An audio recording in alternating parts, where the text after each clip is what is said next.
Teman-teman, akhirnya Yusuf Kala nongol dalam polemik ijazah palsu Pak Jokowi karena namanya diseret-seret oleh Rismon. Ini kita tanggapi atau kita bedah dari sisi yang lainnya. Ikutin. Assalamualaikum warahmatullahi wabarakatuh. Kembali lagi ke channel Rusen 98. Jadi Pak JK ya kan yang akhir-akhir ini terus viral karena membuat pernyataan-pernyataan yang berbolak-balik ya, pernyataan-pernyataan yang konfrontir terhadap kebijakan-kebijakan Pak Prabowo saat ini ya. Ini makin menjadi-jadi viralnya ya.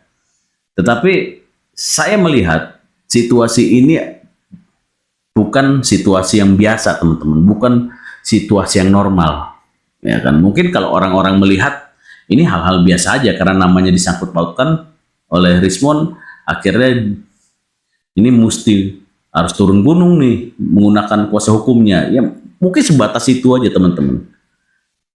Banyak orang memandangnya itu. Tetapi saya memandangnya berbeda, teman-teman. Ya. Ini artinya apa?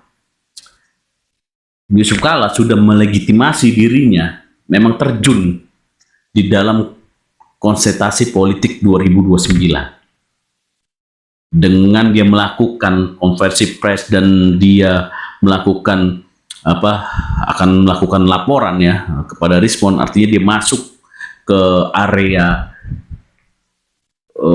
polemik ijazah palsu ini, itu sudah melegitimasi dirinya ya di hadapan masyarakat. Dia secara implisit, secara politik dia sudah pasang badan ya untuk memang benar-benar mau turun menghadapi kontestasi politik ya menjelang pemilu 2029. Luar biasa ya, teman-teman ya. Ya kita tahu pionnya dia siapa, Anies Baswedan dong tentunya. Ya, itu yang kita lihat ya. Yang pertama ya, itu yang saya lihatnya dari sisi yang itu. Ya bukan hanya cuma lapor-melapor karena pencemaran nama baik ini. Ada bahasa politik di sini, teman-teman. Ya. Jadi teman-teman juga pernah tahu lah bahwa sekarang saat ini di Indonesia ini kan bisa dikatakan ada lima peta politik itu dipegang oleh lima kekuatan besar, 5 pilar, ya kan. Yang tentu pilar pertama yang paling besar adalah Prabowo, ya Prabowo dengan Gerindra dan lain-lainnya. Kemudian Pak Jokowi, ya kan, di kekuatannya. Kemudian Megawati, ya. Kemudian SBY, ya. Nah, yang kelima ini JK jadinya, teman-teman. Ya, ini resmi ketika dia sudah melakukan itu, resmi. Sebelumnya kan dia hanya mengeluarkan pernyataan-pernyataan yang berbeda, yang beda arah dengan Pak Prabowo. Ya, statement-statement yang memancing juga ya perdebatan-perdebatan politik mengenai masalah BBM, mengenai masalah ekonomi ini strategi seperti apa. Nah sekarang dengan dia masuk di polemik ijazah palsu udah clear. Jadi 5 kekuatan, pilar kekuatan yang di Indonesia yang akan bertarung ke depan 2029. Gitu ya. Nah teman-teman, tadi saya udah ngomong yang pertama ya. Yang pertama itu melegitimasi. Nah, yang kedua ya, ini sebenarnya JK ya dapat angin, teman-teman, sebetulnya dengan kasus ini.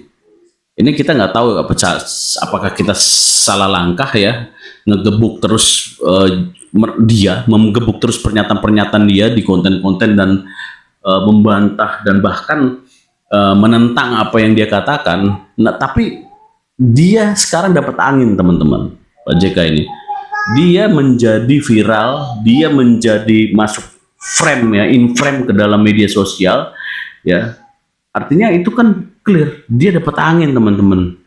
Dia ketika anginnya itu lagi bagus ke diri dia, walaupun mungkin suara-suara itu membenci dia atau mendukung dia nggak peduli. Ya kan, nggak peduli dia. Yang penting dia dapat angin. Nah, ketika dia sudah dapat angin, dia langsung masuk, teman-teman, di polemik ijazah polemik ijazah palsunya Pak Jokowi ini. Sekalian gitu. Ya, ini yang perlu harus diperhatikan oleh eh, apa namanya pencinta Pak Jokowi, Pak Prabowo, Mas Gibran ini harus hati-hati ini. Ya, karena udah dapat angin, jangan dikasih angin terus harusnya orang ini. Ketika dia sudah dapat angin, nama dia akhirnya sekarang menjadi motor penggerak nanti ya. Pasti nama dia akan menjadi motor penggerak untuk kelompok yang 5 ini.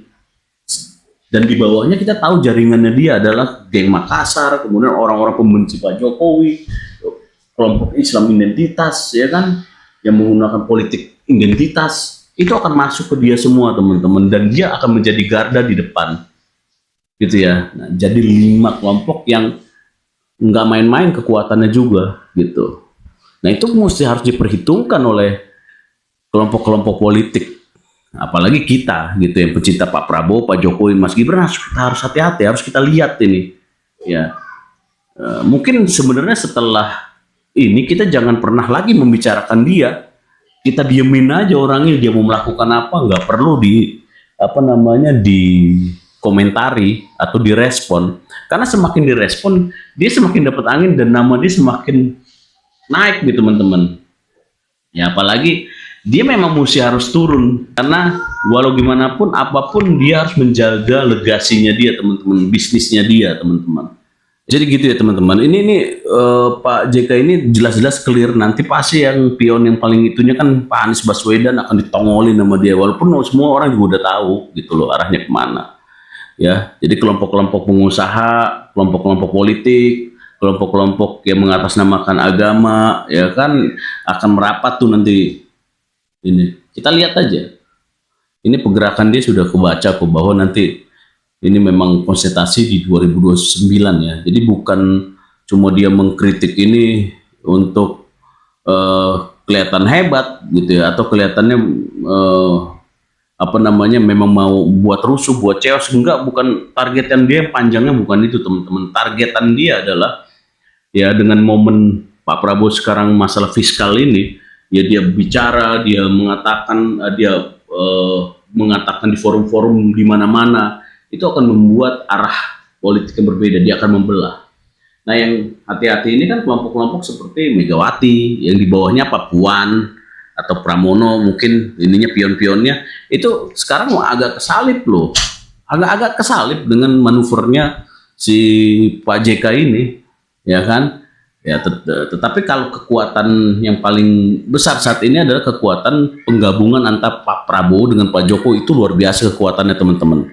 Nah, makanya mereka berupaya bagaimana caranya memecah Pak Prabowo dengan Pak Jokowi. Selama mereka masih bersatu, sulit sekali dikalahkan, ya kan? Jadi Pak Prabowo, Pak Jokowi, Megawati, ya, benar nggak? SBY, ya kan? Kemudian AHY, ya.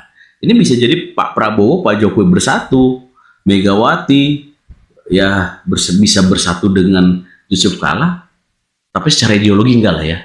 Atau jangan-jangan SBY dengan Yusuf Kala, karena pas tuh, ya enggak? Pas dia mau kembalikan sejarah lamanya yang memang sempat tercoreng ya, pengkhianatan antara AHY dengan Anies, ya kan, mau dijadiin lagi mungkin itu, ya. Nah, akhirnya PDIP sendiri lagi. Tapi saya yakin PDIP akan masuk gabung ke Pak Prabowo. Saya sangat yakin, insya Allah itu. Tapi kita lihat aja nanti. Oke ya teman-temannya, ini hasil analisa kita. Ya, share, subscribe. Thank you semuanya. Assalamualaikum warahmatullahi wabarakatuh.